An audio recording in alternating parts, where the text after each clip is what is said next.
گا, اپنی طبیعت سے کوئی بات نہیں کرے گا. جو صحابہ نے کیا وہی کرو. ہمارے پاس ثبوت ہے, صدیق اکبر جب نام محمد سنتے تو انگوٹھے چوم کر آنکھوں سے لگاتے. لوگ کہتے ہیں یہ ضعیف ہے, ہم کہتے ہیں چلو ضعیف ہے لیکن ہے نا. مولوی کے قول سے تو وہ صحابی کا قول بہتر ہے نا, اگرچہ ضعیف ہو, ہے تو صحیح نا. آپ کی جو جس چیز کی مخالفت کر رہے ہیں اس کے مقابلے میں آپ کے پاس کچھ نہیں ہے اتنی بڑی چیز. آپ کسی صحابی کا قول لائیے, اس کے مقابلے میں اگرچہ ضعیف ہی لاؤ کہ صدیق اکبر نے انگوٹھا نہیں چوما تھا, چھوڑ دیں گے. لیکن یہ چیز ہے تو پھر انکار کیوں کرتے ہو؟ اسی لیے میں کہتا ہوں حضور سے جب محبت ہوگی تو محبت انسان کو سب کچھ سکھاتی ہے. پیار ہوگا تو سب کچھ ہوگا نا, لیکن محبت ہی نہیں ہے تو تعظیم بھی نہیں. حضور کی بے ادبی کرتے لوگ پھرتے ہیں, آقا کریم کے خلاف بکواسیں کرتے پھرتے ہیں. حضور کے لیے یہ بات کتنی بری کہتے ہیں لوگ, معاذ اللہ. تم نبی کا میلاد مناتے ہو, کیا نبی ہر سال پیدا ہوتے ہیں؟ بولو یہ رسول پاک کی بے ادبی ہے کہ نہیں ہے؟ ارے نبی کے بارے میں کہتا ہے ہر سال پیدا ہوتے ہیں, تو تو ہر سال پیدا ہوتا ہے؟ تیرا باپ ہر سال پیدا ہوا, ہمارے نبی کے لیے ایسا کہتا ہے؟ پھر میں غصے میں کہتا ہوں تو لوگ کہتے ہیں دیکھو دیکھو کیسے غصے میں کہہ رہے. ارے تو نے بات ہی ایسی کی ہے. حضور کی اتنی بڑی بے ادبی کی گالی دی حضور کے لیے. کیا انسان ہر سال پیدا ہو سکتا ہے؟ نبی کے بارے میں تیری جرات کیسے ہوئی یہ بات کہنے کی؟ اور لوگ سن کیسے لیتے ہیں؟ لوگ کیسے سن لیتے ہیں اس طرح کی باتیں؟ ایمان ہو تو لوگ سن ہی نہیں سکتے, ایمان ہو تو لوگ سن ہی نہیں سکتے. جو باپ کا وفادار بیٹا ہوگا باپ کے خلاف کبھی نہیں سن سکتا, اور جو نبی کا وفادار امتی ہوگا وہ نبی کے خلاف کبھی نہیں سن سکتا.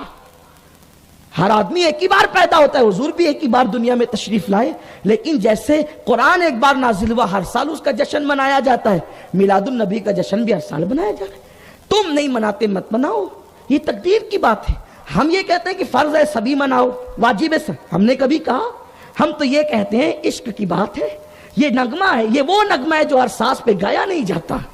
ہم تو سب کو دعوت بھی نہیں دیتے, ہم تو اتنا کہتے ہیں بلال والو تم مناؤ, ابو بکر والو تم مناؤ, عثمان والو تم مناؤ. آپ کہیں گے ابو بکر والوں کو کیوں منواتے ہو؟ میں کہا ابو بکر صدیق کہتے جس نے میلاد میں 1 روپیہ خرچ کیا وہ میرے ساتھ جنت میں جائے گا. جنت میں چونکہ میرا اس کا دور الگ الگ ہوگا نا, تو میلاد والے سے ابو بکر کو محبت اتنی ہے. اور میں پیدا نہیں ہوا لیکن ہے تو میلادی, اس لیے 1 روپیہ بھی خرچ کرے گا تو جنت میں اپنے پاس رکھوں گا, میلاد سے اتنی محبت ہے. تو صدیق اکبر یہ بات کہتے ہیں, نعمت الکبریٰ میں یہ حدیث آئی ہے, تو ہمیں ماننا چاہیے. مانو, ساری قوم کو متحد کرو. 1857 کے بعد کے سارے عقیدے کو پیروں تلے کچل دو. صحابہ نے جو نظریہ دیا, صحابہ کرام حضور سے بات کرتے تھے تو کہتے تھے فدا قومی وابی یا رسول اللہ, حضور ہم آپ پر ہمارے ماں باپ قربان ہو جائیں. صحابہ کرام کس قدر حضور سے عشق کرتے تھے. زید بن حارثہ کے والد حارثہ لینے کے لیے آئے, کہنے لگے اے محمد روحی خدا صلی اللہ علیہ وسلم, آپ بڑے کریم ہیں, بڑے سخی ہیں, میرا بچہ آپ کے یہاں ہے, غلام ہے, میں چاہتا ہوں لے کر جاؤں. سرکار نے کہا بالکل لے جاؤ, لیکن پہلے میں زید سے پوچھ لوں, اگر وہ رکنا چاہیں آپ زور نہیں کرنا, اور اگر وہ جانا چاہیں تو میں نہیں روکوں گا. زید ادھر آ. زید آئے, ان کو پہچانتا ہی کون ہے؟ جی یا رسول اللہ یہ میرا ابا ہے, وہ میرا چچا ہے. سرکار فرماتے تجھے لینے آئے زید.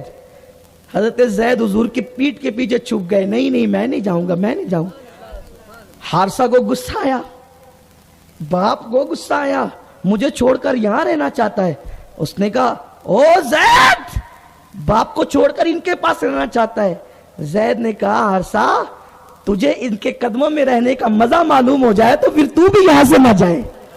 یہ وہ محبوب ہے, یہ وہ محبوب ہے, محبوب کی شان یہ ہے. میرے آقا صلی اللہ علیہ وسلم کے دیوانوں, تو صحابہ نے یوں حضور سے عشق کیا. تو عرض یہ کرنے چلا تھا کہ اعلیٰ حضرت کے یہاں پہلا بچہ پیدا ہوا, ان کا نام محمد رکھا, اور عرف کے لیے حامد رضا. 18 سال تک پھر کوئی بیٹا پیدا نہیں ہوا. 18 سال ہو گئے, اور اعلیٰ حضرت کو دوسرے بیٹے کی بڑی تمنا تھی, اللہ دوسرا بیٹا بھی دے تاکہ بیٹیاں ہیں تو میرا مشن چلے, دور تک میرا مشن پھیلے, عشق رسول کی باتیں دور تک پھیلے. بڑی دعائیں کی, بزرگوں سے دعا کرائی جگہ جگہ. تو 18 سال کے بعد اللہ نے دوسرا بیٹا دیا, انہوں نے اس کا نام بھی محمد رکھا, اور عرف کے لیے مصطفیٰ رضا, جن کو ہم سرکار مفتی اعظم کہتے ہیں, ہمارے دادا مرشد, ہمارے دادا پیر ہے وہ حضور مفتی اعظم رحمۃ اللہ تعالی علیہ. وہ 18 سال سے 17-18 سال کے بعد پیدا ہوا, اور ان کی شان یہ ہے کہ ان کی پیدائش سے پہلے ان کے پیر و مرشد نے بشارت دی تھی کہ تمہارے یہاں وقت کا ولی پیدا ہوگا, حضور مفتی اعظم. اب جو بچے بڑی منت مرادوں سے پیدا ہوتے ہیں, آپ لوگ جانتے ہیں کہ ان کی بڑی قدر قیمت ہوتی ہے, ایسے ہی ہوتا ہے نا, بڑی شان ہوتی ہے ان بچوں کی, بڑے ناز اٹھائے جاتے ہیں ان بچوں کے, جو بچے منتوں سے پیدا ہوتے ہیں.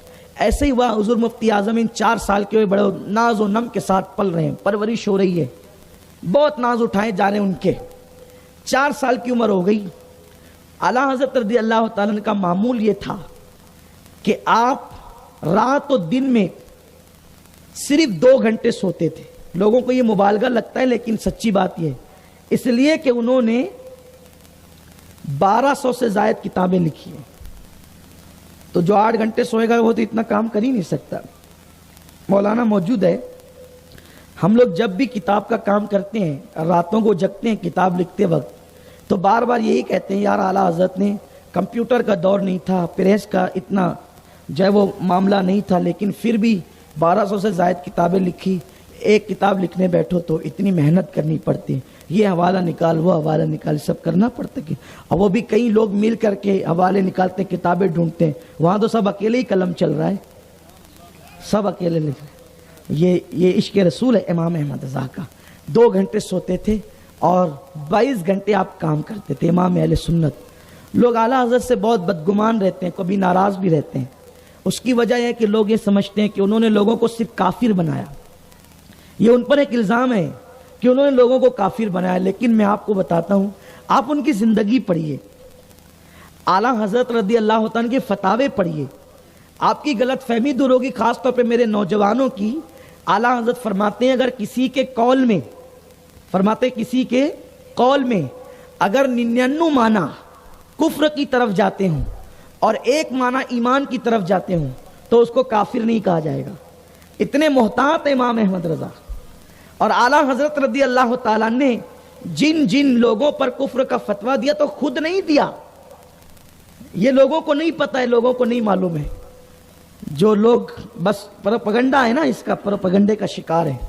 اعلیٰ حضرت نے جو گستاخیاں حضور کی شان میں کی گئی تھی, ان گستاخیوں کو عربی میں اس کا ترجمہ کیا اور عربی میں کر کے اس کو مدینہ منورہ مکۃ المکرمہ بھیجا, اور ان مفتیوں سے کہا کہ جو ایسا عقیدہ رکھے اس کے بارے میں آپ لوگ کیا کہتے ہیں.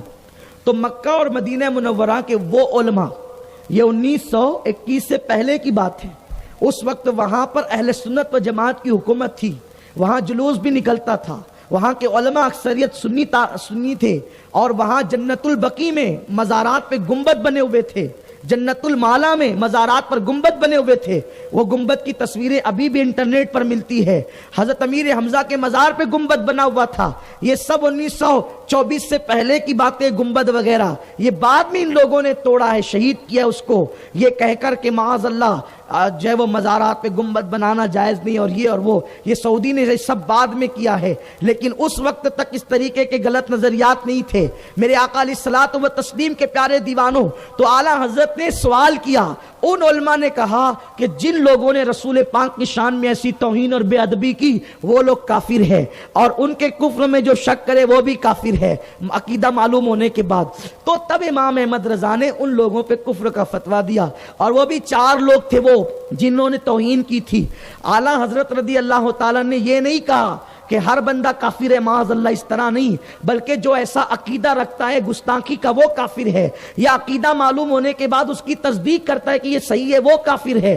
ہم ہر ایک کو کافر نہیں کہتے ہیں, ہمارے یہاں بڑا احتیاط ہے. امام اہل سنت نے احتیاط سکھایا, ہمارے بزرگوں نے احتیاط سکھایا کہ کسی کے قول میں 99 جو ہے وہ معنی پہلو کفر کے نکلتے ہو, ایک ایمان کا تو ہم ایمان کا حکم دیتے ہیں. ایسے کفر کے فتوے ٹھوکنا اہل سنت کا کام نہیں, اس لیے کہ اسلام غالب غالب ہونے کے لیے آیا، اسلام مغلوب ہونے کے لیے نہیں آیا۔ لوگ سنیوں کے بارے میں غلط پروپیگنڈا کرتے ہیں کہ یہ ان کو کافر کہتے ہیں۔ ہم ہر ایک کو کافر نہیں کہتے، ہم صرف گستاخ رسول کو کافر کہتے ہیں۔ جو لوگ گستاخیاں کرتے ہیں ان کو کافر کہتے ہیں، لیکن لوگ اہل سنت کو بدنام کرتے ہیں۔ ہم چیلنج کرتے ہیں کہ بتاؤ کس نے گستاخی نہیں کی اور ہم نے اس کو زبردستی کافر کہا؟ آپ مجھے بتائیں، اگر قادیانی کو کافر کہتے ہیں تو کیا برا کرتے ہیں؟ وہ اللہ کو گالی دیتا ہے۔ قادیانی یہ کہتا ہے کہ اللہ میرے ساتھ ایسا سلوک کرتا ہے جیسے میاں بیوی کے ساتھ سلوک کرتا ہے۔ اب بتائیں، اس کو کافر نہ کہیں؟ اس کی قبر پہ پھول چڑھائیں؟ قوم کو آگاہ نہ کریں؟ لوگ کہتے ہیں نہیں جی کافر مت کہو، تو اب کیا کہیں؟ اللہ کو بھی گالی دے رہے، اب کیا کہیں؟ اس لیے کافر ان کو کہتے ہیں تاکہ عوام ان سے بچیں، ان کا اصل چہرہ بے نقاب ہو۔ تو لوگوں یوں ہی یہ سب چیز نہیں، ہمیں پاگل کتے نے نہیں کاٹا۔ لوگ کہتے ہیں دیکھو یہ لوگ قبروں پہ جا کے سجدہ کرتے ہیں۔ اعلیٰ حضرت نے کتاب لکھی الزبدۃ الزکیہ، اس میں اعلیٰ حضرت نے لکھا غیر اللہ کو سجدہ کرنا جائز نہیں۔ اگر کوئی تعظیمی سجدہ کرے تو حرام ہے، اور عبادت کی نیت سے کرے تو کفر ہے۔ ہمارے ہاں مزار کے لیے سجدے کی اجازت نہیں ہے، کتاب اٹھائیے۔ پھر بھی لوگ الزام رکھتے ہیں کہ سنی قبروں پہ جا کے سجدہ کرتے ہیں۔ کوئی سنی قبر پہ جا کے سجدہ نہیں کرتا۔ چوکھٹ چومنا الگ ہے، سجدہ کرنا الگ ہے۔ ہاں، اگر ہر جھکنا سجدہ ہے تو اس جرم میں بہت سے لوگ مبتلا ہیں۔ ہر بات ہر جگہ نہیں کہی جا سکتی، لیکن بات اتنی ہے کہ صرف کہیں پر جھک کر کے کسی چوکھٹ کو لب لگا دینا۔ ارے سجدے کے لیے سب سے بڑی چیز نیت ہے۔ جب اس نے نیت ہی نہیں کی تو پھر سجدہ کیسے ہو گیا؟ اگر یہ بات ہے تو ہر آدمی دیوار کو سجدہ کر رہا ہے۔